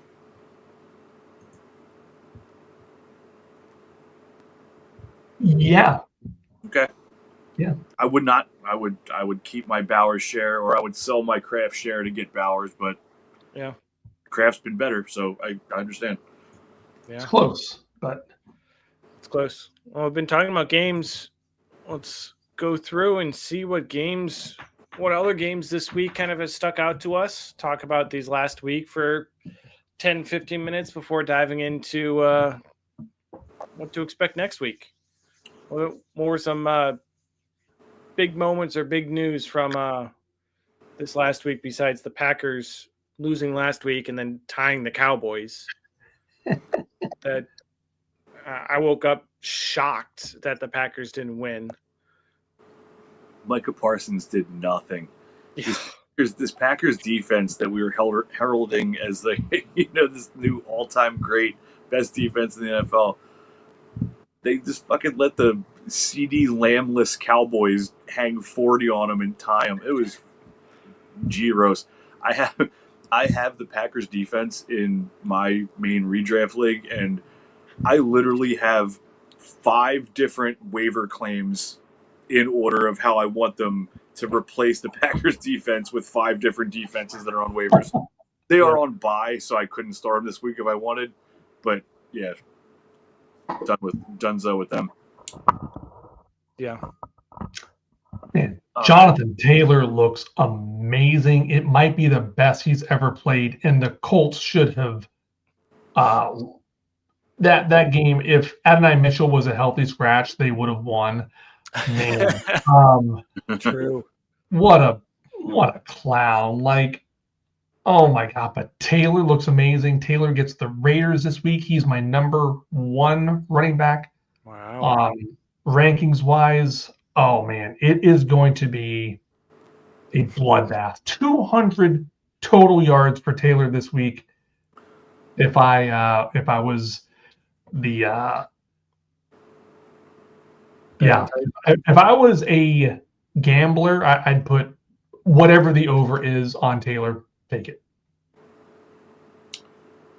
So, looking at the scoreboard, finally got my breakout Drake London week, over 100 touchdown. Good to see some life out of Penix, and Kyle Pitts even got in the end zone. Bijan had a fantastic smash game. So, and I don't think the Commanders have a shitty defense. I think the Commanders' defense is probably middle of the package. So, hopefully that wakes them up. We all need the Falcons to be good for fantasy. We need Michael Penix to have some confidence and to, funnel the ball into London and Bijan and, make that happen. So that was finally nice to see. The Titans literally got shut out. Jesus Christ. 26-0 to the Texans, who just looked like ass themselves, man. What a mess. I don't know if the Titans and the Bengals play each other at any point this year, but that game shouldn't even be televised. Could you imagine watching a Titans-Bengals game right now with the current rosters? Oh my God. What about Jackson Dart going against the Chargers, who are looking amazing, and winning that game? He looked to have a strong start and pulling out that win. That's huge. Hit a filthy little end zone dance with his rushing touchdown. Right. As someone who is a known, quarterback whore / hoarder, I drafted a fuck ton of Jackson Dart, man. I've got Jackson Dart in a ton of my Dynasty Superflex leagues, so happy to see it. He ran the ball 11 times. I think he got 60-some yards and a touchdown. Yeah. Hopefully he doesn't get himself injured doing that, but we all knew he was a mobile quarterback. He's not shy to take off and run with it. He threw a touchdown. He did just lose Malik Neighbors, which sucks. It'd be a lot more shiny outlook for Dart if he had Malik Neighbors to throw to. But the fact that he will run the ball, there you go. Wandale, fucking Uncle Thomas 2.0. Wandale's going to have value. Darius Slayton will have value. He's in the waiver article. He's definitely a good pickup this week. we'll see what happens. Once teams start getting a little film on Dart, it could get a little rough. But at the end of the day, quarterbacks that can run, that are not shy about running, have a rock solid floor for fantasy football, and Dart is a absolute ad for me in any format if he's not rostered. And let's see what happens. I have 0 shares of Jackson Dart because in my Superflex leagues, I don't think I saw him drop past the 109, and that was too expensive for me. If it was like an early second, mid second, like I would have picked up and had some shares, but I think in every Superflex league, 109 was the absolute latest. And I saw him go as early as like the 105, 6 and something. So it's a little too rich for my blood to get some of that, but yeah, his rushing upside might prove to be quite good for fantasy purposes until, we'll see once people get tape on him. But yeah, he looked good running the ball too. He knew he found the gaps in the defense, and he ran in the right areas. He didn't make any crazy weird spin moves. He just ran effectively, which is cool. Yeah. And we were talking about it, I think, last week. The Chargers defense is very good. They have been rock solid so far this year. So to have that happen, and again without Neighbors. I mean, Neighbors had 2 catches before he got hurt, so they pulled off that win mainly without Neighbors, just on him and making the right decisions. Neighbors had 2 targets. I don't think Neighbors had a single catch this last week. Oh, okay, so yeah, well, yeah, he had 2 or 3 targets. I had him in a couple leagues. I'm like, I don't think Neighbors did nothing for the sake, which is even better for the sake of Dart, because I think he put up a goose egg. Oh, sorry, you're right. 2 receptions for 10 yards. Okay, 2 for 10. Sorry, or 2 for 20.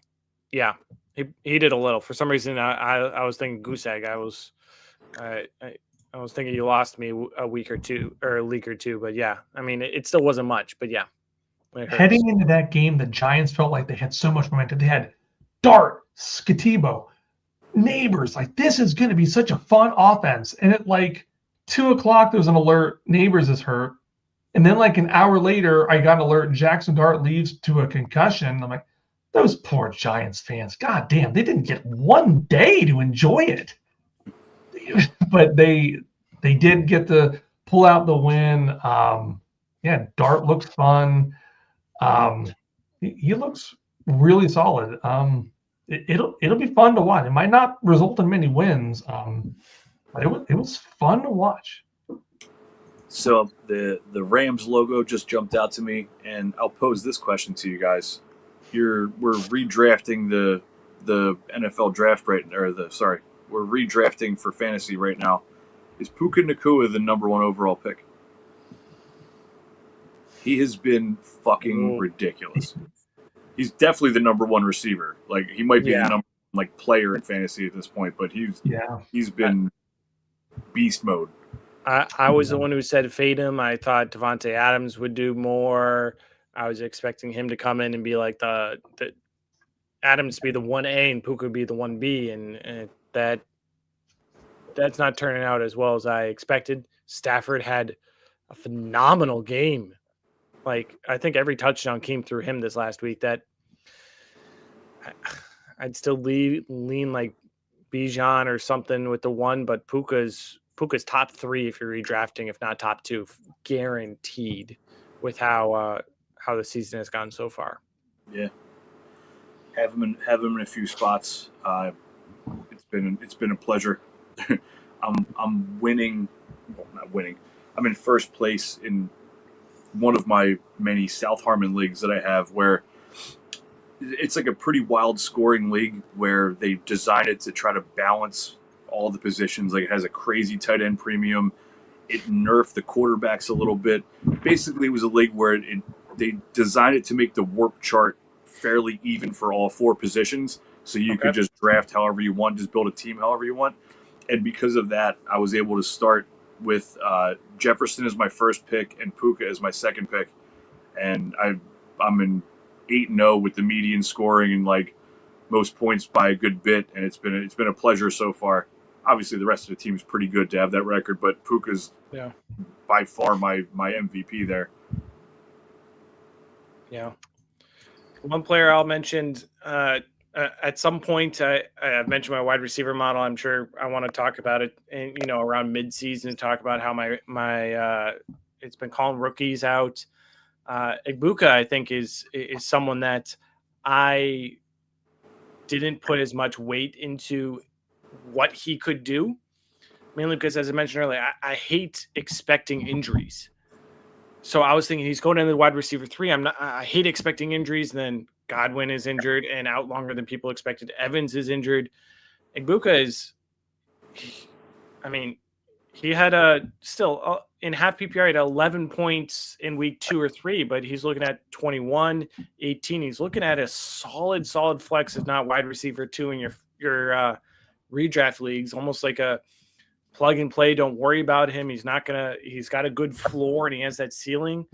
I mean, even against the Philly defense, he held in there. I think he had was it a 60-yard touchdown catch last week? It was a massive touchdown. I think he only ended the game with like four catches total. But when 10 targets still. When one of them's a 60-yard touchdown, you end up with a good fantasy day. Yeah, 4 of 10 for 101 and a touchdown, which is still solid. You'd like to see that being closer to 7 or 8 catches, but yeah, it's he's been phenomenal. He's been a revelation, really. I'm not sure where he's at like overall on the season, but it's got to be top 10 with number 7.5 PPR.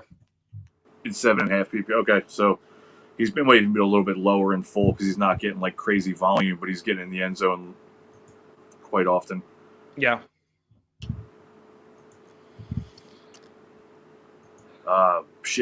Rome Odunze, just saw the Bears logo. He's been big breakout. I mean, another touchdown. He's got to be sitting at wide receiver 3 or 4 overall, probably. He was 3 last week, and he had another 16, 17-point game. He's still 3 in PPR. And Igbuka is just down at 8 in PPR, so he's not 7 and 8. Odunze's 3 or 4. That's Odunze. That goes back to my hot take of Odunze being better than DJ Moore. I expected it to be like Odunze 16, DJ Moore 20, not Odunze 3 and DJ Moore, what is he, 40, 50? Yeah. I did not expect this to be the DJ Moore is going to drop off the face of the planet for fantasy purposes. I mean, he's sitting at 40 in PPR leagues right now. I didn't expect that, and Odunze has just solidified himself as the alpha there, it looks like. That's the Shane Waldron experience for you.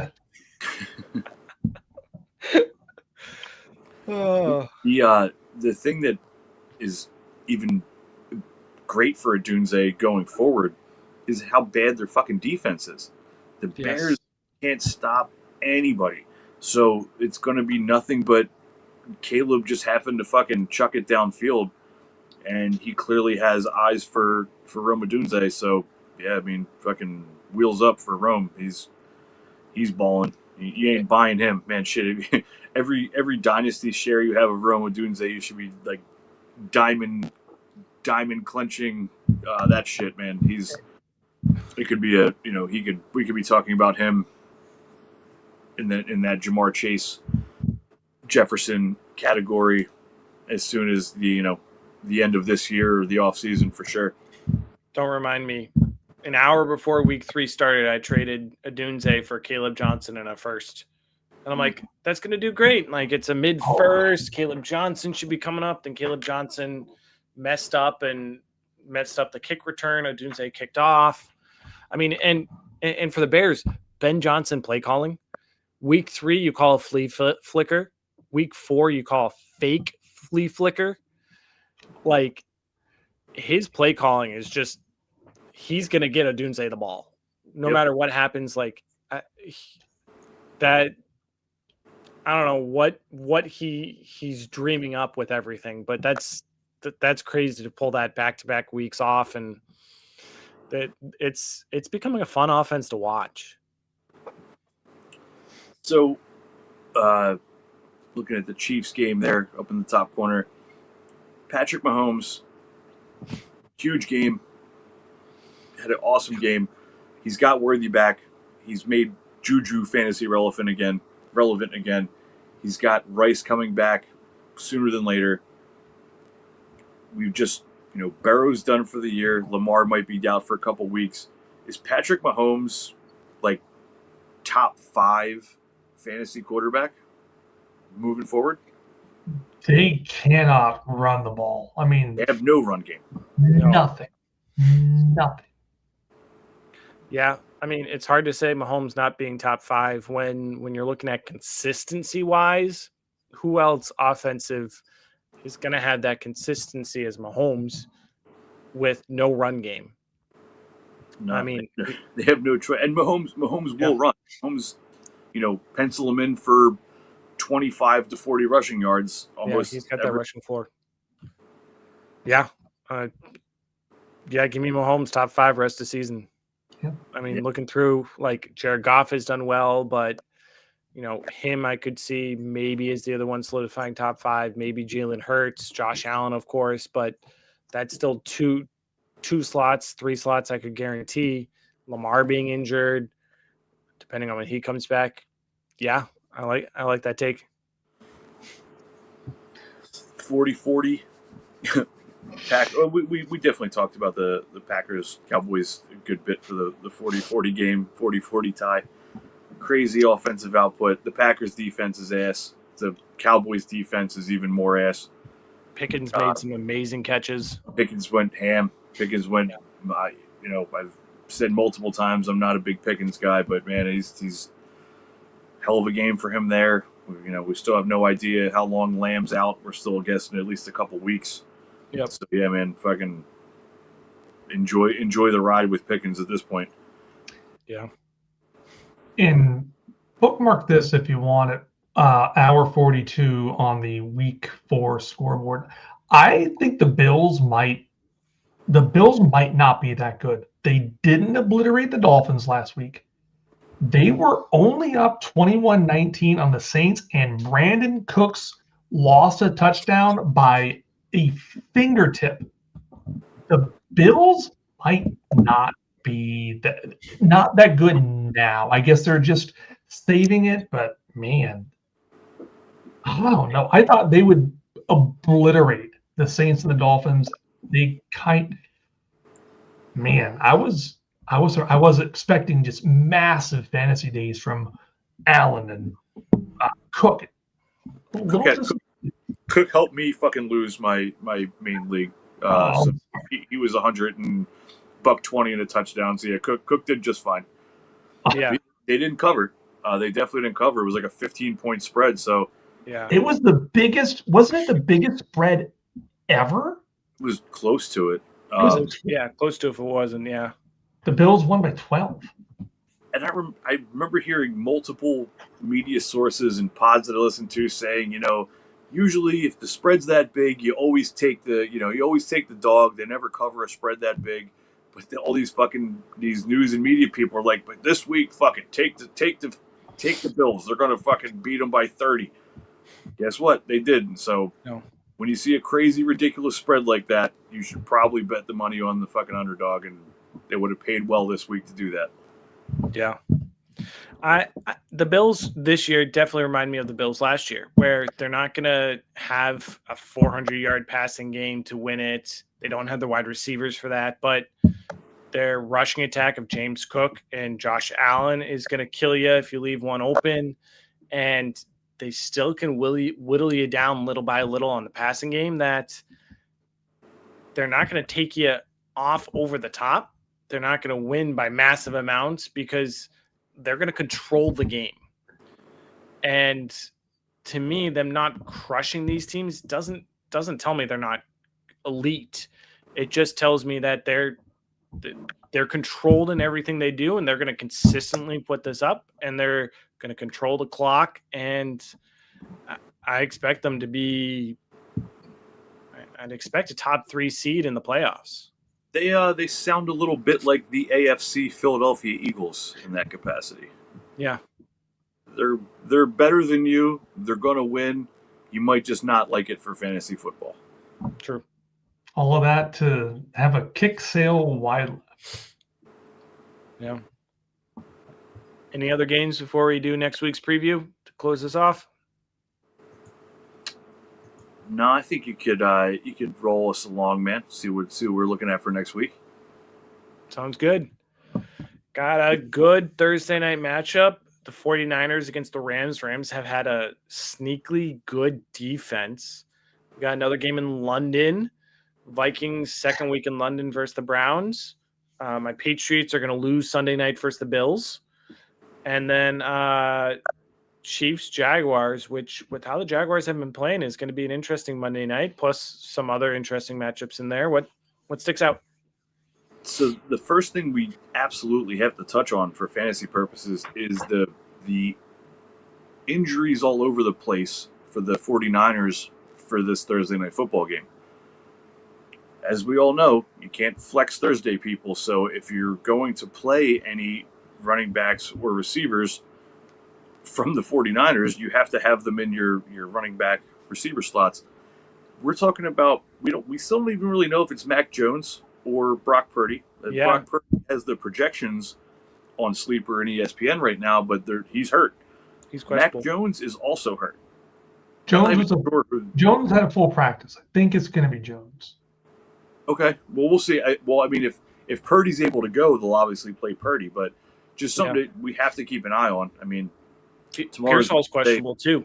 Yeah, same. Pearsall's questionable. Jennings also leaning towards not playing, so it's a fucking mess for them. So if you're dealing with buys, you're dealing with injuries, guys like Pearsall and Jennings, you probably desperately need them to be in your wide receiver 2 or 3 or flex spots. So the Wednesday practice reports from the West Coast will come out. I don't know, whatever time, 3 in the afternoon. I guess we'll start hearing shit.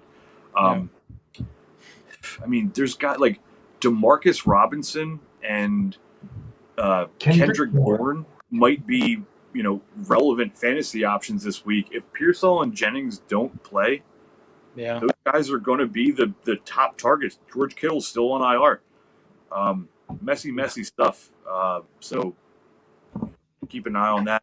Hopefully you don't have to rely on any of those options and you can just live your best life and watch the football game tomorrow. But yeah, hopefully. I'm looking at Jets Cowboys. Justin Fields might have a field day. Breece Hall, they might just rush all over the Cowboys, similar to what week 1 versus the Steelers. Their rushing attack looked lethal then.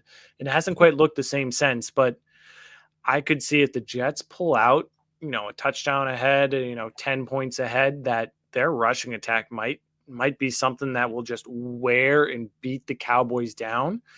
That looks like a sneaky game. The Jets might win by 14, 17 points if they can get a little bit of a lead to start. That could go downhill fast for the Cowboys. Yeah, Justin Fields fucking start of the week, man. If he's out on like waivers anywhere in a single quarterback league, pick him up and start him over everybody but like Josh Allen. He's going to go to fucking, oh my God, he's going to light the Cowboys up, dude. He might have 100 rushing yards and throw for 2 passing touchdowns. Man, we were really robbed of a Bengals-Lions showdown, weren't we? Damn it. Oh, man, how fun would that? That would have been game of the week, flexed into Sunday night or Monday, and instead it's going to be the Lions by 41. Oh, Lions get another bye week. No. The fucking Bengals, man. Did I tell you guys that if Jamar Chase would have gotten 50 yards, would have fucking won $120 on 8? Yeah. Fucking Bengals, man. What a disaster. Ugh. So stupid. Oh, man. What else is jumping out here? Man, you brought Jonathan up Taylor all over the Raiders. Oh, man. Yep. Oh, I can't wait. Oh, it's going to be beautiful. Daniel Jones might even have 100 yards rushing. I'd love to see that. He won't trip on the 20, I promise. I will point this one out as a not exciting thing. my Eagles versus the Broncos, who have a very good defense, I think that's going to be very lackluster for fantasy. I'm not expecting much. I mean, we can't expect much from AJ Brown or Devontae Smith at this point. The only time they ever showed up was when we were trailing. The Broncos are facing the excellent Philadelphia Eagles defense, so I'm not expecting much from those guys. I think Knicks will have a subpar game. Not that you're benching the top assets here, but I expect a lower scoring, not that exciting for stats and fantasy game there. Yeah, that's a very great point. Under is there, but I'm leaning the under for sure. Yeah, it's currently 43.5 points. And I would go the under there too. I think that's a very great point. It's going to be a very low scoring game, very defensive. Outside of Hurts, I don't know. You know, if it's a super flex league, you're starting Bo Nix, but otherwise, I'd put Justin Fields in front of Bo Nix easily. I'd put probably half the quarterbacks playing there just with what to expect out of this game. I think I would put fuck it. I would put Fields ahead of Hurts even. I think this game's going to be like 16-13, and as per usual, as an Eagles fan, I will be stressed out as a motherfucker watching it. It will come down to the last drive, the last field goal kick, or whatever the fuck. But yeah, I'm 19-16, 16-13, something like that for this Eagles-Broncos game. Looking at it, the Cowboys have given up the number one most points to quarterbacks, and the Broncos have given up the least amount of points to quarterbacks fantasy-wise. So I think that's a good bet to put Fields ahead of Hurts, which seems crazy to think already in week 5, but it's just it's a tough matchup versus a perfect matchup for Fields. Bench Jalen Hurts.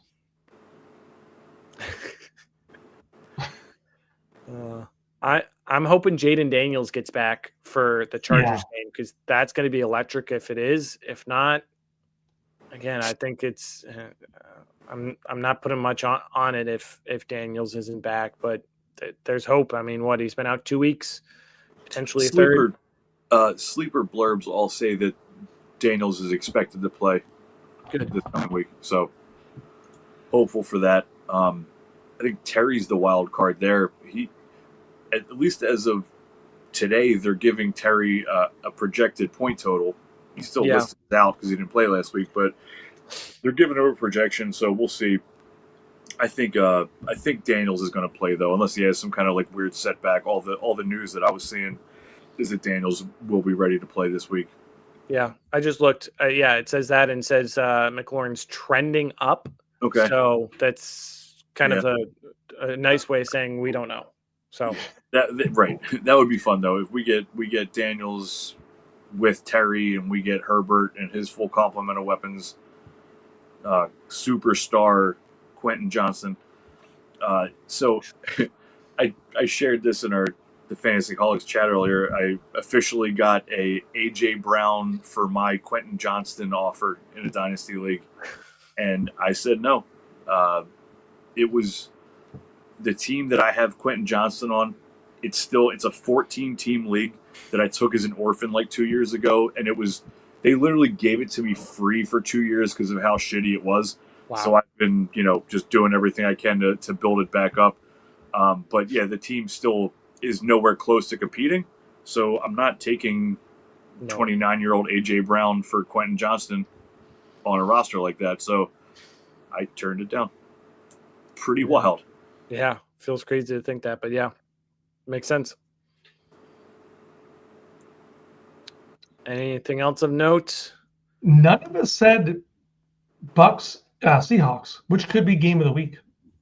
You've got Egbuka, you've got Godwin, Smith, Najigba.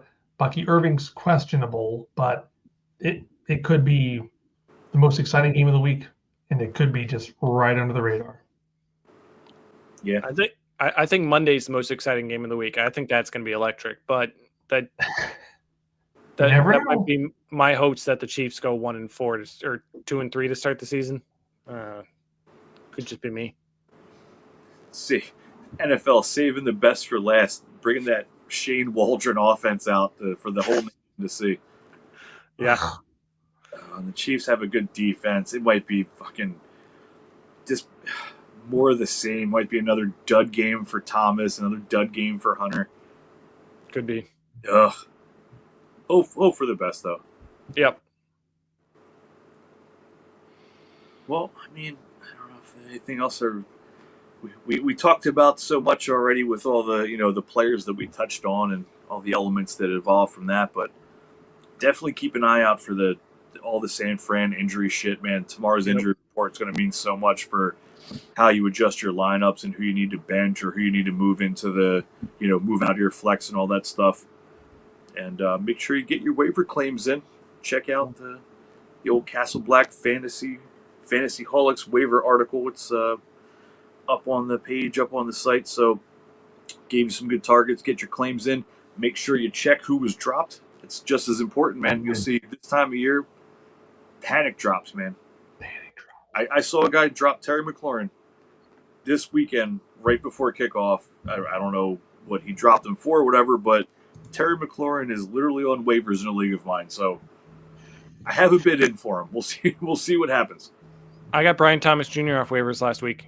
Holy shit. Someone dropped him Thursday for I'm trying to pull it up to see. He dropped him for drop. He just dropped him just so he had a free space for Thursday for wait. I don't even know. Right. Yeah. I saw that and I'm like, dibs. He's on my bench.